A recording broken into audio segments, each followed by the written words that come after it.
എല്ലാവർക്കും നമസ്കാരം. അപ്പം ഞാൻ എന്നെപ്പറ്റി പറയുകയാണെങ്കിൽ ഈ ചാനലിൻ്റെ തുടങ്ങിയ പ്രധാന റീസൺ എന്ന് പറയുന്നതെന്ന് വെച്ചാൽ ഞാനൊരു ബിടെക് സ്റ്റുഡൻ്റാണ്. 2024 ഞാൻ ബിടെക് അഡ്മിഷൻ എടുക്കുന്ന ഇലക്ട്രോണിക്സ് ആൻഡ് കമ്മ്യൂണിക്കേഷനാണ് എടുത്തത്. അതിൻ്റെ എടുത്ത റീസണൊക്കെ എന്ന് പറയുന്നതെന്ന് വെച്ചാൽ ഇലക്ട്രോണിക്സ് പ്രത്യേകിച്ച് താല്പര്യമൊന്നുമില്ല. കമ്പ്യൂട്ടർ സയൻസ് എടുക്കാത്തതെന്ന് ചോദിച്ചാൽ അതിൽ നല്ല കഴിവുള്ള കുട്ടികളാണ് അങ്ങോട്ട് പോകുന്നത്. മാത്രമല്ല കമ്പ്യൂട്ടർ സയൻസ് കോമ്പറ്റീഷൻ കൂടിയാണ്. പിന്നെ ആകെ ഉള്ള ട്രിപ്പിളിയും ഈസി ആയിരുന്നു. അപ്പം എല്ലാവരും പറയുന്നതെന്ന് വെച്ചാൽ ട്രിപ്പിളിയാണ് ടഫസ്റ്റ് ബ്രാഞ്ച്. അതുകൊണ്ട് പിന്നെ ഇലക്ട്രോണിക്സ് എടുത്ത് അങ്ങനെ എൻ്റെ റിസൾട്ട് വന്നു. പ്രധാനമായിട്ട് വന്നതെന്ന് വെച്ചാൽ S1 S2 ആണ്. S1 S2 എൻ്റെ റിസൾട്ട് ഞാൻ പോസ്റ്റ് ചെയ്യിടാം. S1 എനിക്ക് 5 സപ്ലി വന്നു. S2 എനിക്ക് 6 സപ്ലി വന്നു. S3 എനിക്ക് 6 സപ്ലി. അങ്ങനെ 5 സപ്ലിയാണ്. 5, 6, 11, 11, 5, 16. എനിക്കിപ്പം 16 സപ്ലി ഉണ്ട്. 16 സപ്ലിയാണ് എനിക്കിപ്പോൾ ഇതുവരെ ഉള്ളത്.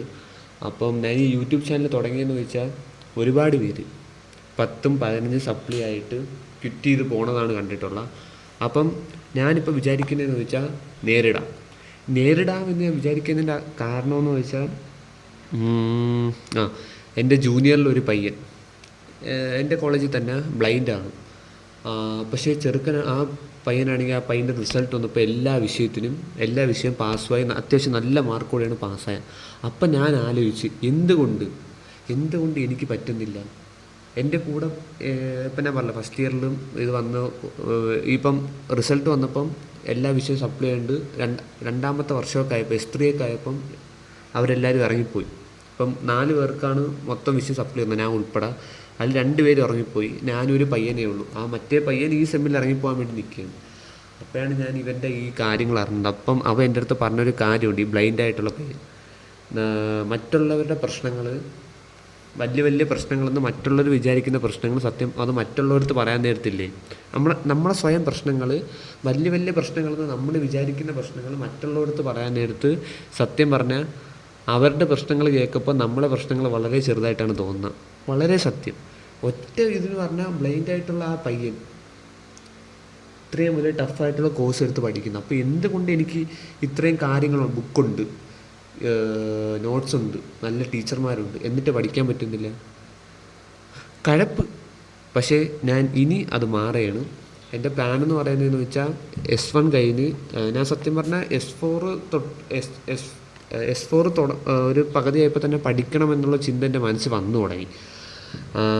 S1, S2, S3, S4 6 വിഷയമുണ്ട്. അതിലിപ്പം സിഗ്നൽസ് ആൻഡ് സിസ്റ്റവും മൈക്രോ കൺട്രോൾസും മിക്കവാറും എനിക്ക് സപ്ലി വരാൻ സാധ്യതയുണ്ട്. ബാക്കി എല്ലാ വിഷയം നല്ലപോലെ എഴുതിയിട്ടുണ്ട്. പിന്നെ LIC എന്ന് പറയുന്ന ലീനിയർ ഇൻ്റഗ്രേറ്റഡ് സർക്യൂട്ട് എന്ന് പറയുന്ന വിഷയം മിക്കവാറും P ഗ്രേഡേ കിട്ടുള്ളൂ. ബാക്കിയെല്ലാം പാസ്സാവുമെന്നാണ് എൻ്റെ മനസ്സ് പറയുന്നത്.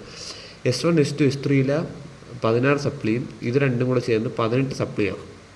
ഇത് ഞാനിനി S5, S6, S7, S8 4, 8, 12, 16 ഏകദേശം 4 പേപ്പർ വെച്ച് ഇനിയുള്ള 4 സെമ്പിൾ എഴുതിയെടുക്കണം.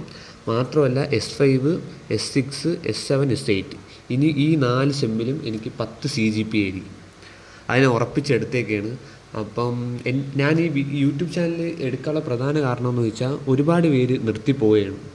10, 15, 20, 25 സപ്ലൈ കാരണം. അത് ബേസിക്കലി ടീച്ചേഴ്സ്മാർ ഇറങ്ങി പൊക്കിയൂടെ. കാരണം വെച്ചാൽ അവർ പറയുന്നതെന്ന് വെച്ചാൽ നമ്മളെ നല്ലതിന് കൂടെ വേണ്ടിയാണ്. എന്തിനാണ് പറ്റാത്ത കോഴ്സ് 4 വർഷം പഠിച്ച് ഇത് കളയുന്നത്. പിന്നെ കൂടെ ഉള്ള ആൾക്കാർ, നമ്മളെ ക്ലാസ്മേറ്റ്സിൽ മൊത്തം സപ്ലൈ പോയി എന്തായാലും കാണത്തില്ല. ഒരുപാട് പേര്, കുറച്ച് പേരെ കാണുള്ളൂ. അപ്പോൾ അവർ പറയും വേറെ ഏതെങ്കിലും പറ്റുന്ന കോഴ്സ് എടുക്കും. അപ്പം എനിക്ക് അവരോടൊക്കെ പറയാനുള്ളതെന്ന് വെച്ചാൽ നിങ്ങൾക്ക് വേണ്ടതൊരു എക്സാമ്പിളാണ്. എന്ന് വെച്ചാൽ ഇത് ചെയ്യാൻ പറ്റുമോ എന്ന് തെളിയിക്കുന്ന ഒരാൾ, അതാണ് ഞാൻ. 2024 കയറിയത്. ഇപ്പോൾ 2026 എൻ്റെ പേരും ഞാൻ പഠിച്ച സ്കൂളും എല്ലാം ഞാൻ റിവീൽ ചെയ്യും. എപ്പോഴെന്നറിയാമോ? 2028 എൻ്റെ ഇലക്ട്രോണിക്സ് ആൻഡ് കമ്മ്യൂണിക്കേഷൻ്റെ സർട്ടിഫിക്കറ്റ് പോസ്റ്റ് വഴി വരാൻ നേരത്താണ്. എല്ലാ വിഷയം പാസ്സായി എടുക്കാൻ നേരത്തെ എൻ്റെ പേരും ഇതും ഇടും. മാത്രമല്ല എനിക്ക് എൻ്റെ ഒരു ഇൻസ്പിറേഷൻ എന്ന് പറയുന്നത് ആ ബ്ലൈൻഡായിട്ടുള്ള പയ്യനാണ്. അതേപോലെ എനിക്കും ഒരുപാട് പേരുടെ ഇൻസ്പിറേഷൻ ആവണമെന്നുണ്ട്. അപ്പോൾ ഞാൻ പറഞ്ഞില്ലേ 10ഉം 15ഉം 20ഉം സപ്ലി ഉള്ളവർക്ക് നിങ്ങൾ ഒരിക്കലും പേടിക്കണ്ട. നിങ്ങളെ കൂടെ ആരില്ലെങ്കിലും ഞാൻ എന്തായാലും ഉണ്ടാവും. ഇനി എൻ്റെ ഈ യൂട്യൂബ് ചാനലിലൂടെ എൻ്റെ ഇതാണ് എൻ്റെ ഒരു ജേർണിയാണ് ഞാൻ പറയാൻ പോകുന്നത്. ഇപ്പം S1 S2 S3 16 സപ്ലി ഉണ്ട്. ഇതിലൊരു 4 സപ്ലി എക്സാം ഞാൻ ഈ ജൂണിൽ എഴുതിയായിരുന്നു. ജൂണിലല്ല, സോറി, മെയ്യിൽ. അതിലൊരു C പ്രോഗ്രാമിങ്ങും മാത്സ്, S2 മാത്സും, S1 മാത്സും എഴുതി, S2 മാത്സും എഴുതി, കെമിസ്ട്രി, ഫിസിക്സ് 5 വിഷയം 4 വിഷയം എഴുതി. ആ 4 വിഷയം ഞാൻ മിക്കവാറും ക്ലിയർ ആക്കും. അതാണ് എൻ്റെ വിശ്വാസം. അങ്ങനെയാണെങ്കിൽ 16 വെറും 12 സപ്ലി ഉണ്ട്. പിന്നെ ഈ 2 കൂടി 14. ഇനിയുള്ള 4 സെമ്മിൽ 4 പേപ്പർ വെച്ച് ഞാൻ എഴുതി എടുക്കുകയും ചെയ്യും. ഇപ്പം ഞാൻ അത് പഠിച്ച് വരികയാണ്. അപ്പം നാളെ മുതൽ എൻ്റെ S5 ജേർണി തുടങ്ങുകയാണ്. എങ്ങനെയാണ് ഞാൻ ഓരോ വിഷയങ്ങളും ഞാൻ സിലബസ് അനുസരിച്ച് പഠിക്കാൻ പോവുകയാണ്. ഇപ്പം നമ്മൾ ഇതെന്ന് വെച്ചാൽ ഞാൻ പാരലായിട്ട് വേറെ 2-3 കാര്യങ്ങളും കൂടെ ചെയ്യുന്നുണ്ട്. അത് പറയാം. ആദ്യം ഒരു കാര്യം കഴിയട്ടെ. S5 5 വിഷയം ഇതേപോലെ ഉണ്ട്. ആ 5 വിഷയത്തിന് എനിക്ക് നമ്മൾ ബിടെക് പഠിക്കുന്നവർക്കറിയാം, വലിയ ഗ്രേഡ് എന്ന് പറയുന്നത് S ഗ്രേഡാണ്. 10 SGPA ഞാൻ എടുക്കും.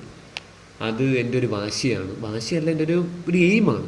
അപ്പോൾ അത് എടുക്കാൻ പറ്റുമോ നോക്കാം. പിന്നെ ആ S5 തന്നെ ഞാൻ എൻ്റെ പോയ 4 പേപ്പറും കൂടെ എടുക്കണം. അതാണ് എൻ്റെ ആഗ്രഹം. ഞാനത് ചെയ്തിരിക്കും. അപ്പം ഇനിയുള്ള എൻ്റെ ഒരു ജേർണി ഞാൻ ഈ യൂട്യൂബിലൂടെ ഇടും. അപ്പോൾ അത് സബ്സ്ക്രൈബ് ചെയ്യണമെന്നോ ഷെയർ ചെയ്യണമെന്നോ പറയുന്നില്ല. എൻ്റെ അവസ്ഥയിലൂടെ പോണവർ എല്ലാം ക്വിറ്റ് ചെയ്യില്ല. ഇപ്പം നിങ്ങൾ ക്വിറ്റ് ചെയ്താൽ പിന്നെ അതേ ചെയ്യാനുള്ള സമയം കാണുള്ളൂ. നേരിടാം, അങ്ങനെ വിചാരിച്ച് വാ. നമുക്കെല്ലാം ഒരുമിച്ച് നേരിട്ടങ്ങ് പോവാം. അപ്പം അതാണ് നമ്മൾ ചെയ്യാൻ പോകുന്നത്. അപ്പം നാളെ തൊട്ട് എൻ്റെ S5 പ്രിപ്പറേഷൻ തുടങ്ങിയാണ്. All the best. Thank U.